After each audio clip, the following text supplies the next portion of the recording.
Ci siamo, l'evento è storico, sta per cadere l'ultimo frammento di roccia del traforo del Col Cavaliere.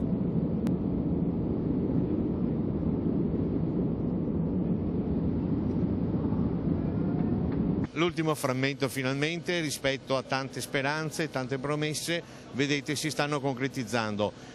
Oggi è l'ultimo diaframma, la galleria è completa e i lavori si completeranno nel 14. Con l'abbattimento dell'ultimo diaframma di roccia il traforo del Col Cavaliere a Belluno è finalmente realtà grazie a un gioco di squadra che ha visto in campo provincia, regione e governo. Si tratta della più grande opera realizzata in provincia di Belluno da 40 anni a questa parte dopo l'autostrada. 480 giorni per scavare 1600 metri di galleria tra Case Fagherazzi e Visomelle. Il costo complessivo di quest'opera è di 63 milioni di euro, 45 milioni a base d'asta, quindi è un lavoro direi imponente per il bellunese ma anche per Veneto Strade. Questo è un impegno importante, sono circa 70 milioni di euro, da soli non ce la facevamo.